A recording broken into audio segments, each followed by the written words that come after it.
Alright, so we all know about the fundamental problem that's existed since as long as we can remember, related to criticisms of Escape from Tarkov's endgame. Now, for the longest time, the most popular opinions from the masses was the game's boring, there's nothing to do now, they need to add more guns, I just want more maps, we just need more quests. But that's been so badly debunked as a solution so many times because they've added 2 or 3 new maps, they've added dozens of new guns, they've added dozens of quests, and it still all just feels like filler and doesn't feel like a real solution to the problem of, I'm level 40, I've unlocked max level traders, now what? So, for a lot of people, like myself, when we get to level 40 and level 50 and we finish all the quests, we are rewarded by having max level traders, which gives us the ability to purchase higher tier attachments, higher tier guns, higher tier armor, higher tier ammo. That used to differentiate, low level players from high level players. The ability to, run Fort, Fast MT, and fully kitted M4s. Now, with the introduction of the flea market, that's not really the case. Especially with labs being the way it is, you can get end game gear on day one, essentially, and start selling it to the rest of the community on day one, and start flooding the market with all this high level stuff. That's already 1 point against the reward you get for leveling up, because you don't really earn access to anything new. You might get stuff cheaper from the traders, but to some extent, at some point, money stops mattering when you can just, farm it and get rich easy. The other thing that a lot of people consider, the reward for progression is, now that they have access to this gear, the high-end gear, and they can use it, a lot more often, then that should give them an edge. Maybe not a massive one, maybe not like it is in MMOs where, you have like a level 90 character and a level 1 character, and the level 90 character can literally like walk by the level 1 character and their passive aura will just kill them. And, the level 1 character could sit and attack the max level character, and their health would be regenerating faster than the damage output of the level 1 character, right? Like, that's so tremendously imbalanced that it's good that Tarkov isn't like that. We don't want people who are max level to be like literal deities. But at the same time, with ammo that's readily available and fairly inexpensive, especially with like the Mosin, or even, some of the 9mm ammo, or even 7.62 PS that you can get from level 1. It doesn't take too many shots before you could kill somebody with $1 million ruble kit, when you might have invested 30K. So even though you're investing 10, 20, sometimes 30 times as much as somebody, in terms of money and in terms of time investment, and even though you might be a more skilled player, your survival chances, your competitive advantage, so to speak, of being a more skilled, more time invested, richer player aren't rewarded. In fact, I actually found it was much easier to make money between levels 20 and 30 than it was for me when I first got to level 40 and from level 40 to 50. Now, at one point I was trying to figure out, is it because I'm just on like a rough streak? You know, why is my bank amount going down constantly? After talking with the community a little bit, doing a little bit of research, and digging into the numbers like I am wont to do, as you guys know, I had a little bit of a hypothesis and wanted to test it out. So I devised a short-term limited experiment to try to kind of dip my toes into the shallow waters of this idea that I had about risk versus reward in Escape from Tarkov, and how, in my opinion, that might be extremely poorly designed, imbalanced. I don't know how to describe it, but in my opinion, it's broken. So my thesis here, my problem, that the problem statement is that when you get to the end game, the risk-reward system is out of balance in favor of people who risk less get rewarded more. People who have a higher survival rate and invest more do worse financially than people who have a drastically lower survival rate and invest less. And that because of this, you're actively punished for using endgame gear if you are a high-level character, and increasing your investment in raids. So the research that I did was limited, but what I wanted to do was research how much money you can make and how that money changes or is altered by things like how much you invest in your kit and what your survival rate is. So the way that I did that was I did 75 labs runs.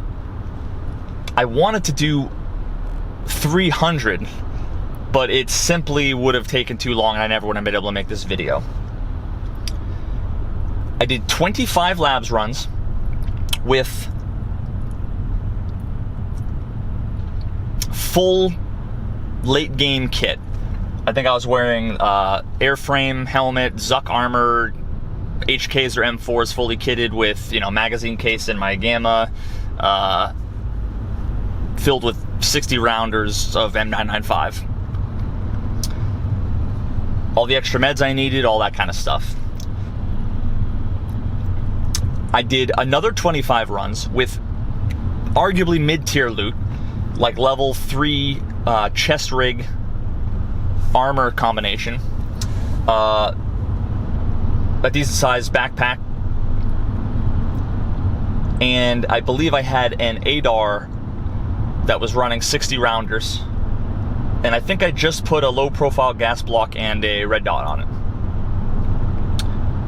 And then I ran 25 labs runs with a low tier kit, which was effectively a 9mm pistol, a few extra magazines, a backpack, and swordons.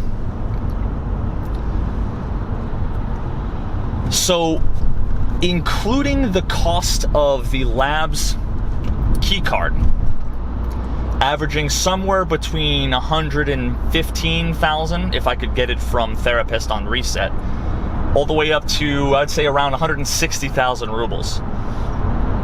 The low tier kit raid investment was 200K. The mid tier kit investment was about 400K. And the full high tier investment was around 750,000 rubles, or $750,000. So, how did these three different kits compare when you look at things like survival rate, gross sales, and net profit? Well, seeing as how I'm making this video, you won't be surprised that it's, in my opinion, completely ass backwards. I had a 56% survival rate on labs with my full kit. I had a 40% survival rate on labs with the mid-tier kit, and I had a 24 survival rate on labs with my low-tier kit. Now, in all of these scenarios, what I typically did was, if I spawned close to Arsenal Room, I'd hit Arsenal first, and then from there it would be try to, get a couple of raiders, get as much as I could, and get out. If I spawned near like the tent or that open center section, I would look to see if I could find any LEDXs, Vertexes, anything like that, and then try to get a couple of raiders and get out. So it was definitely treasure loot, and then PvP was my strategy for pretty much all of these things. So, how did my gross sales compare? Well, in my full kit runs, my average gross sales was about 525,000 rubles. Can already start to see a problem here. For the mid-tier gear, my average gross sales per raid was 485,000. And this is taking into account the raids where I die and make 0, by the way. For my low-tier kit, my average gross sales was 300,000. Again, you're already seeing a pattern here.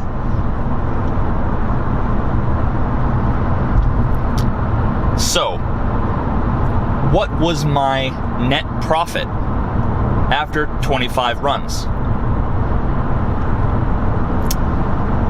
So after 25 runs, the highest tier, highest investment late game raids with the highest survival rate netted a profit of 1.1 million rubles. So after investing in all that kit, needing to repair it, refill my ammo, all those sorts of things, replenishing meds when I survive, 25 runs, 1 million rubles, about. That doesn't sound that great, does it? Now, granted, it's still profit, but it seems problematic given how much you're investing.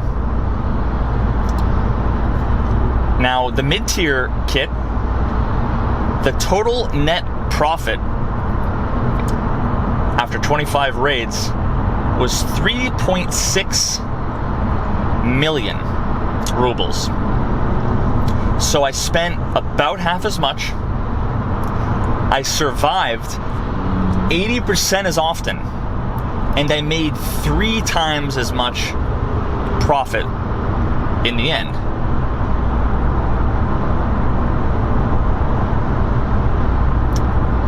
Is that a good thing, do we think, for the game?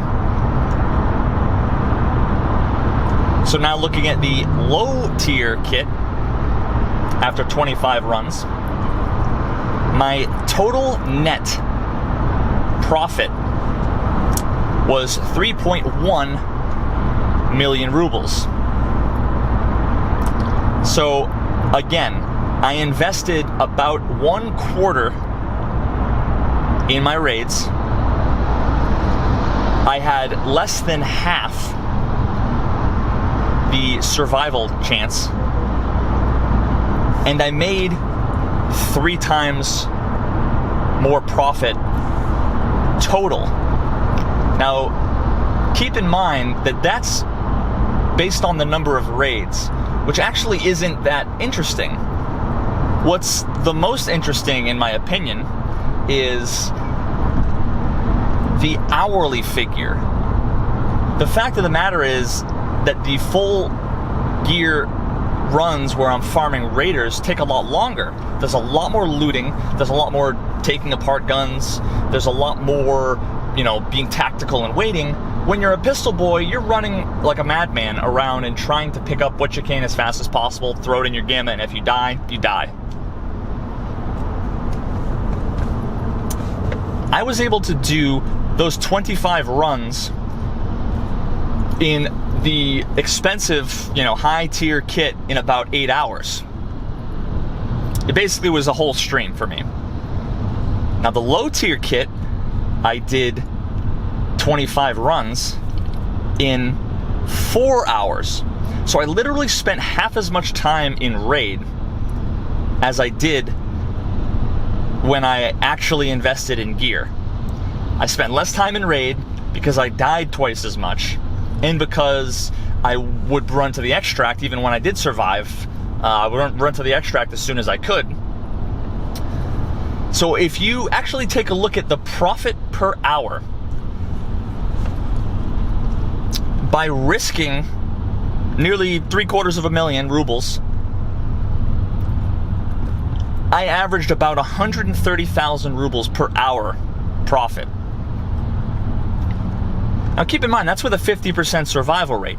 So all it takes is for you to die one more time or 2 more times, which in Tarkov can happen like that, and you've now just lost money. All it would have taken is for me to die 2 more times, and that $1 million profit would then have been a $300,000 loss.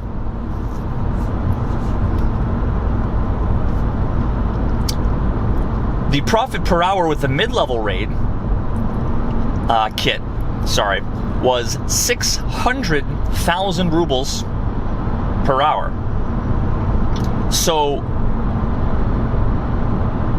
I'm at least getting 50% more per hour than I'm investing. Now, the profit per hour for the low tier kit was just under 800,000 rubles. So I was getting nearly a 400% return on my investment on average every hour.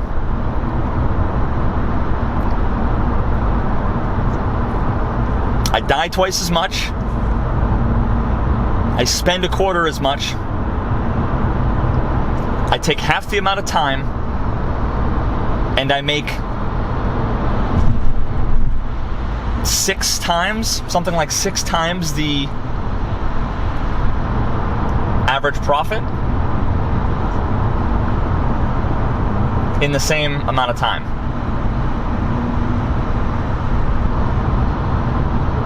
So I don't know about you guys, but to me that seems not good. If the game continues to operate like that, it's no wonder that people will get annoyed or sick of the game,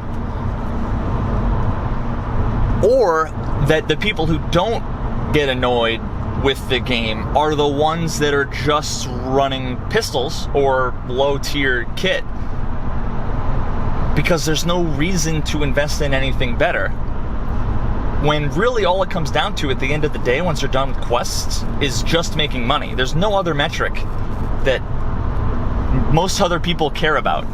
There's no more quests to do, there's no more items to unlock. You just want to be able to amass the most amount of money you can. Now in the end, for what purpose? I don't know, maybe to have a big e-peen or something, but there is something gratifying about making a shit ton of money, even if, you just delete it or it gets wiped, after a few months. So we've identified, in my opinion, a problem. Now, what are some of the solutions? Let me get this out of the way right now. I will tell you that 9 out of 10 people have been saying forever now the same 3 or 4 very bad solutions. Number 1 is a gear score, or I guess you can kind of put these all together where you could segment lobbies based on skill level or player level or gear score. All 3 of those things are bad because what they do is they're antithetical to the kind of backbone of the soul of Tarkov, which is that it's supposed to be like a real immersive, dynamic, exciting experience, not a repetitive, competitive esports type of thing.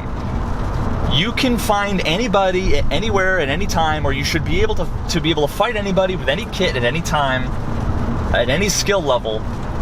That's what makes the game so exciting to me and to a lot of people. And if you segment people based on level or based on skill, what you're doing is you're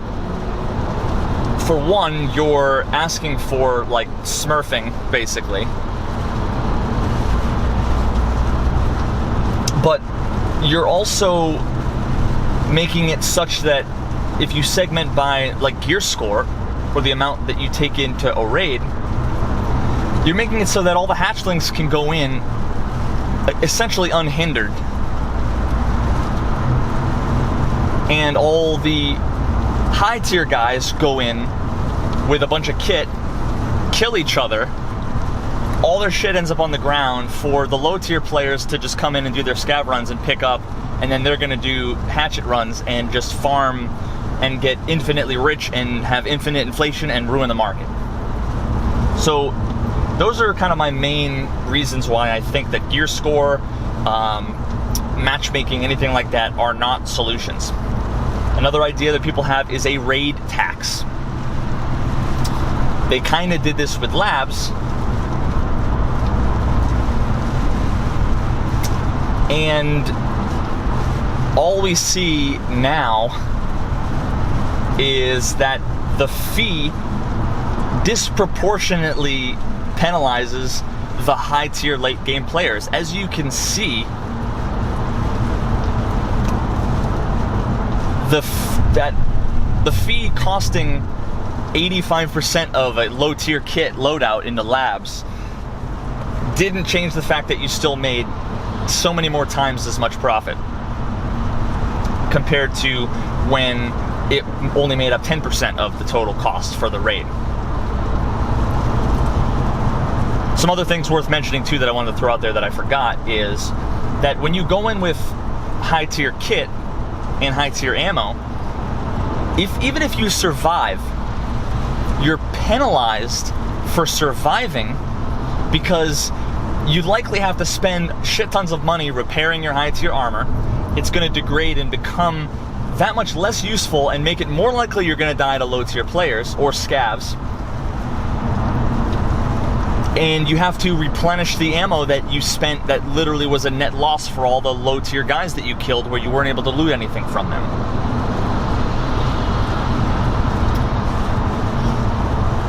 Now, another proposed solution to this problem is, and I don't understand how, and I never have understood, and nobody's ever been able to articulate how this is a solution, but the out-of-raid healing. I'm not sure how that's going to solve the problem. Because again, the lower tier kits, they cost less, and they make more money. So all out-of-raid healing is going to do is penalize the people who already don't make as much money and are spending the most amount. So someone like me spending 800,000 rubles for a kit and then dying 50% of the time is going to likely end up paying more in out-of-raid healing fees than a hatchling that goes in, gammas a Bitcoin and a Vertex and then dies. So I don't know I don't know if they can scale it. I'm not sure. There's a whole bunch of other ideas that I'm sure you're all in the middle of typing right now that is something like, well, why don't you make it so that you get like rewarded, that's a percentage proportion based on how much you invested or on your level or something. Those are kind of potentially, in my opinion, overly complex and arbitrary, non-realistic solutions to the problem.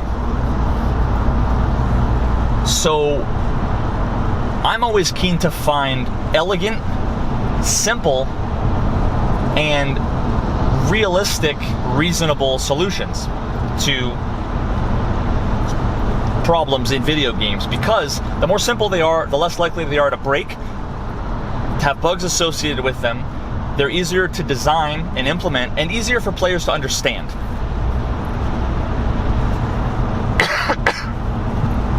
Excuse me. So, what would I propose? I have a couple of ideas. It would be a kind of a multi-step approach. But I think that these ideas are likely easier to implement, easier for players to understand, would likely reward more skilled players and players that invest more. Because all other things being equal, if you have a player number one and player number two, and they are completely equal in terms of skill, if you risked more to get in there, I think that you deserve to have a slight advantage over that other person. If you're exactly like a mirror match, if you bought one tier higher armor, then that one bullet, more often than not, a percentage of the time, should be the difference in saving you over the long run.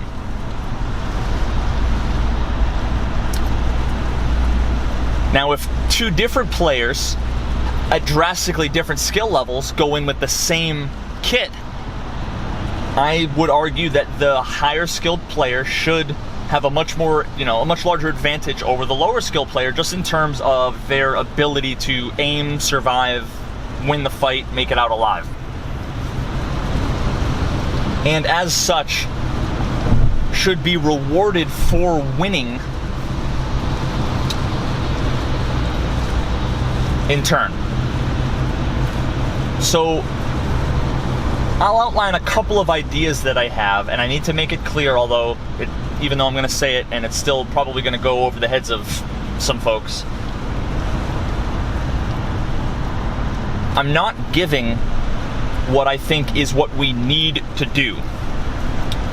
These systems that I'm talking about are extremely complex. Anytime you have an economy, a dynamic system like Tarkov, there's a lot of unknowns.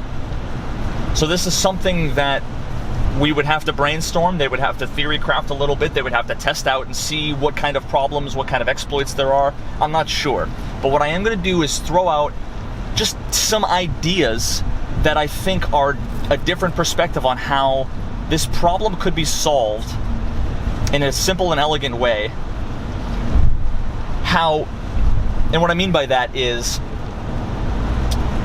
better players should be more likely to win fights. More skilled, better players who invested more time and who invest more money in better gear should be more likely to survive and make money.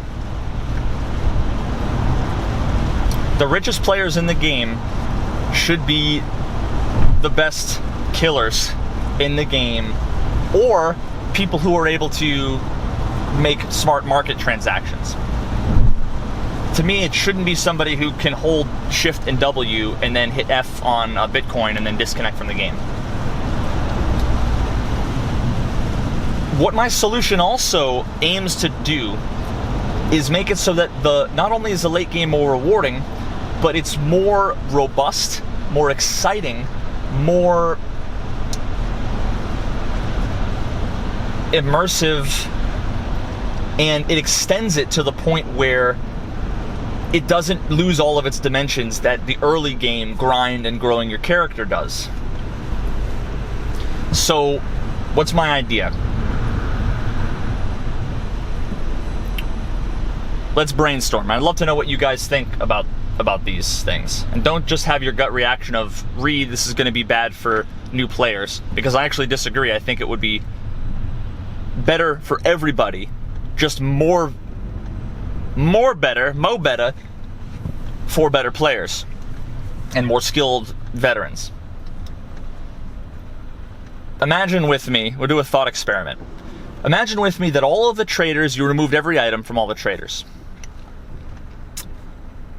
And so all the traders sold were, well, let's take Therapist for example. You go to Therapist and she sells bandages, painkillers, and AI2s.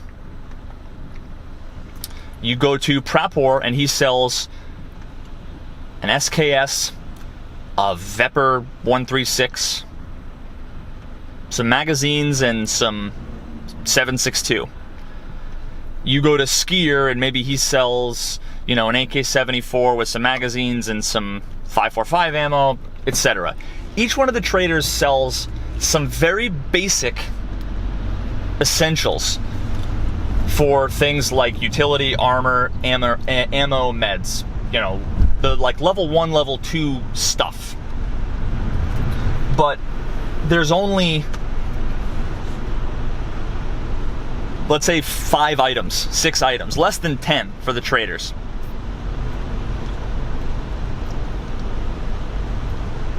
Alright, so where do I get all my shit from?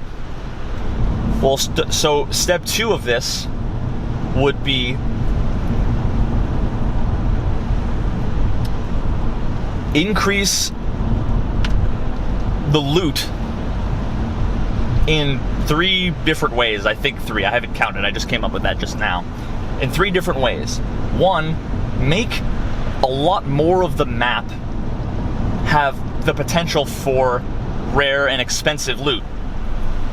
Don't make static spawns for everything so that everybody goes to the one room always, rewarding hatchlings or pistolings for being able to run faster.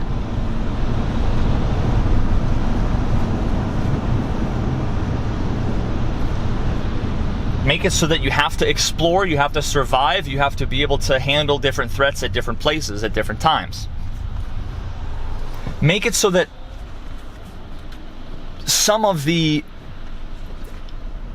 higher tier items, like late game ammo, like, BS 5.45 ammo or 9.95, make it so that you find, or Gen 4, like you can find it on mannequins in Kiba. Maybe make it a rare spawn on mannequins everywhere in Interchange. And maybe have a higher spawn rate in somewhere like Kiba. So again, you're rewarded for your investment for spending the time and the money to get those keys. And the risk of going to a high, a high loot value area. Imagine opening up the door to Marked Room and having there be not a key bar, not an AK, but an item case filled with 9.95. Imagine this is day 1 of the wipe. Imagine there's a 1 in 1,000 chance, 1 in 100. I don't know what the percentages are. These percentages can be tweaked to have some optimal point. They're going to have to do the research because I couldn't possibly come up with a good number. You find an item case just packed with 9.95. It's first day of the wipe. Well, hell, first of all, your heart is going to be fucking racing because you just found the mother load. It's too big for you to stuff in your gamma, so you won't feel safe until you exit. You're going to be playing much more realistic, much more tactical, much more defensive. You are going to wish that you had gone in with the best armor and ammo or whatever you could so that you could increase your chances of making it out of that raid, even slightly, because might be one of the best raids that you ever have. And if you make it out of that raid, you now are the only person to be able to provide an item case and a decent chunk of 995 on the market.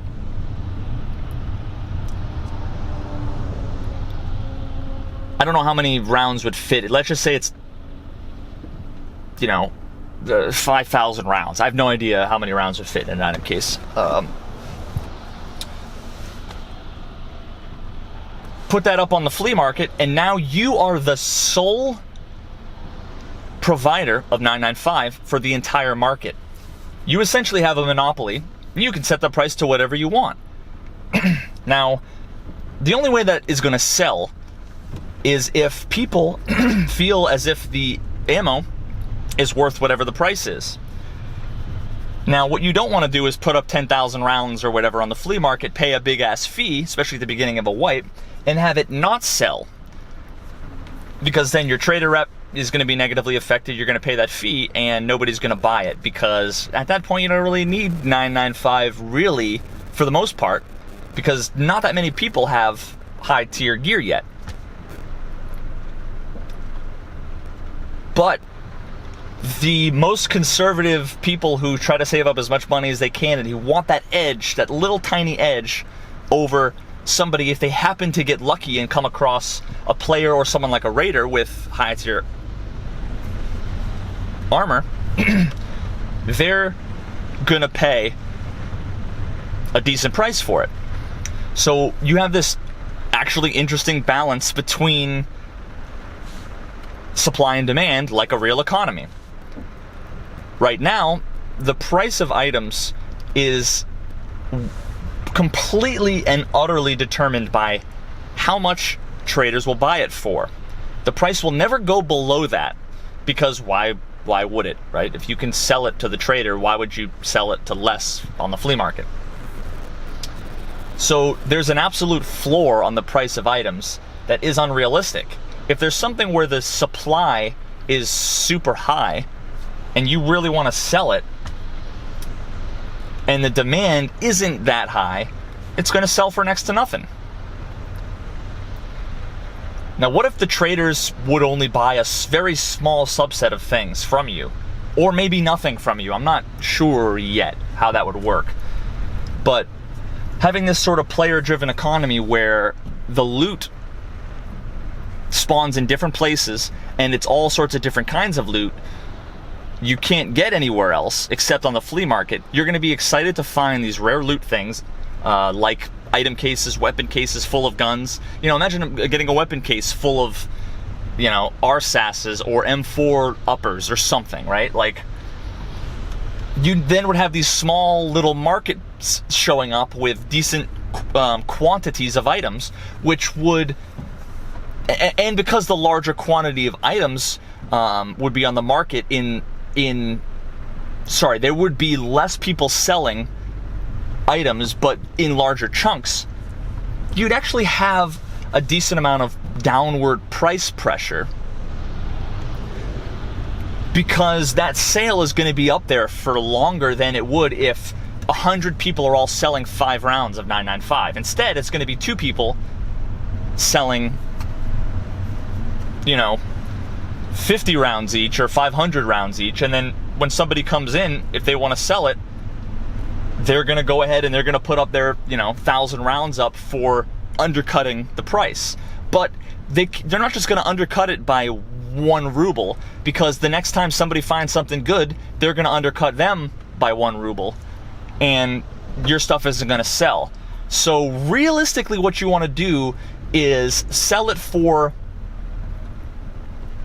the price that you can get rid of it the fastest for, where it's still worthwhile for you to have put it up on the market. Now, being able to find cases in raids would also help out standard edition players, because they don't have to grind to get the cases to have the same size stash as EOD. So that's another kind of side benefit to being able to find cases in raids. And it also makes sense.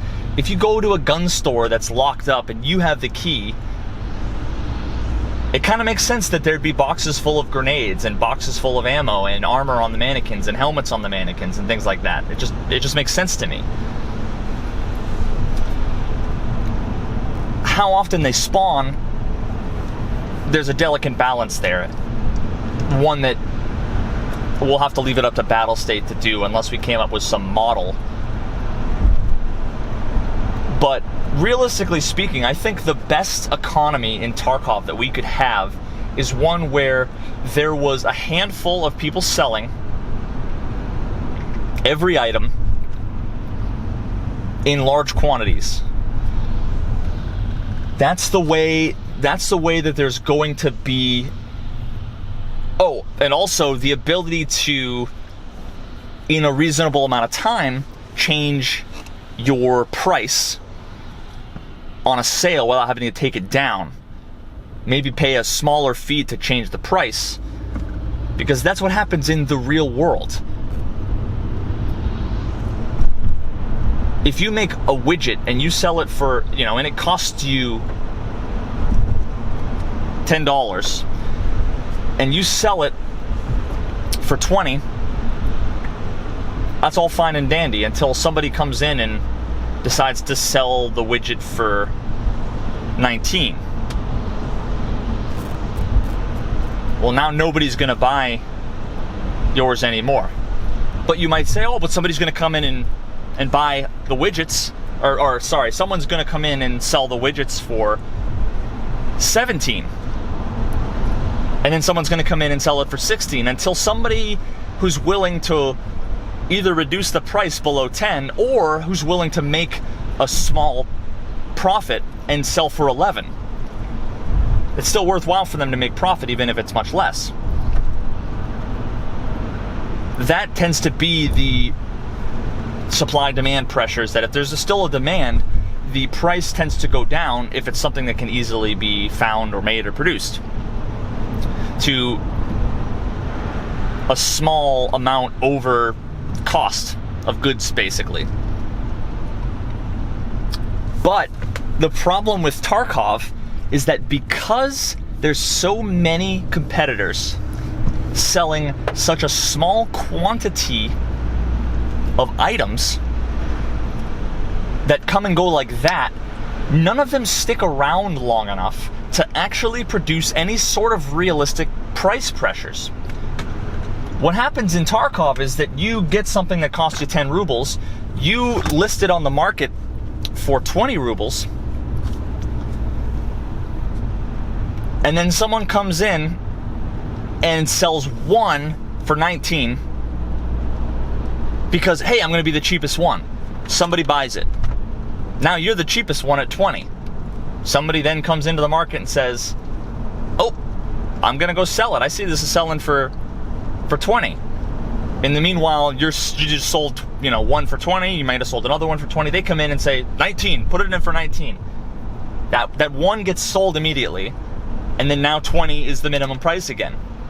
The only way that prices are going to go down to realistic numbers when the supply is so high, like something that's ubiquitous, like low tier, mid-tier armor, or things like compacts or whatever, or anything now that you can buy from the traders, is if you are selling a much larger supply, because then people are able to enter the market and put in their bid, essentially, and the supply, the competition is around much longer. Right now, you only ever have to compete with one single person, and that is whoever's got it listed the cheapest. And you can beat them by listing it for 1 ruble cheaper, and in 90 seconds, your item will sell.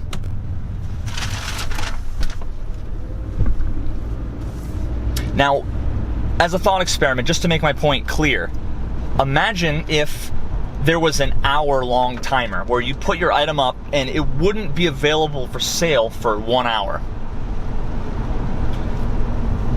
what's going to happen is you're going to put it up for sale for 1 ruble less than the guy that put his up for sale. And you'll be sitting there waiting for your thing to sell. But within that time period of an hour, a whole bunch of people are going to be coming into the market, and they're going to undercut you. And then 1 minute later, someone's going to come into the market and undercut the next person. And then now it's $20. Then it's $19. Then it's $18. Then it's $17. Then it's $16. And it's only been a half an hour. You still haven't sold anything yet. It's $15, $14, $13. Now all of a sudden, when an hour goes by, the only people that are selling anything are the people that are selling it for $11 or $12 if they have large quantities, because it's worth it for them to sell it. It's not an artificially inflated price based on a perceived artificial lack of supply, which is what we have right now with the flea market. So being able to distribute loot in such a way that you could find large cases full of things like yashankas, or food cases full of tushanka, or whatever, that makes it so that finding these large things and surviving, you'll end up with convoys essentially, where there's going to be roving bands of 5-man squads or whatever, walking around with backpacks full of cases and shit tons of money. And if they're the most badass motherfuckers on the block, they're going to make the most amount of money. So, again, now a hatchling is... Oh God, you guys can't see me. Now a hatchling is at a disadvantage because... or a pistoling, because if they come across the most expensive loot that they could find, which at this point would be giant cases, they have nothing to defend themselves with. Or on average, they're going to die much more often, so they're not going to be able to profit when they die. Distributing more larger quantities, larger size, expensive loot around the maps in high risk areas, it promotes even the smallest of advantages: investment in gear, careful, methodical play. It rewards survival. It rewards being a better player. It will create, in my opinion, what will be closer to a more realistic free market economy that's more competitive and will be more profitable for the people who are skilled and who just get lucky and find something and make their way out, compared to people who do nothing but just flip items from traders to lower level people who don't have access to those trader items. That's the first idea that I have that I think can make a big difference in making the end game more valuable. Now also, distributing even things like bitcoins or like GPUs or whatever, some of the expensive treasure loot, if that doesn't just spawn on tables, but instead can spawn anywhere, then you're motivated as a fully geared player, or as a hatchling or whatever, to search all the drawers. You're motivated to search every box. You're motivated to search every room. You're motivated to search every scav pocket and every backpack and every jacket hanging on the wall. And you're not more likely to be able to find a treasure item than anybody else just because you ran to the one spot faster than somebody else. If you put the expensive, large items like armor, cases, guns, in high, maybe static spawn loot areas like Kiba, like Marked Room, you're not going to get hatchet runners running it. You're going to get fully kitted PvPers running it. And instead, the hatchet runners will be relegated to looking in filing cabinets and maybe finding some stuff every now and then, but not. It should be to a degree in which it's not tremendously profitable for them to do that, in my opinion. So anyway, that's kind of my initial thoughts in a nutshell. I know I rambled on for a while. It's a little hard when you don't have a script and you're just talking, off the cuff. But I'd like to see what you guys think. I really think this is a step in the right direction to when there's like an open world. The traders should be there to give you quests and to be able to provide you some basic shit. Everything else should be findable. It just makes exploration, it makes fighting, it makes getting better, faster, stronger, so much better in every way. With that being said, leveling up right now, the only thing it does really, other than give you a couple of tangential skills, is open up trader levels to buy more endgame gear. In my opinion, it needs to be more either a multiplier or something on top of your skills like speed, strength, endurance, whatever.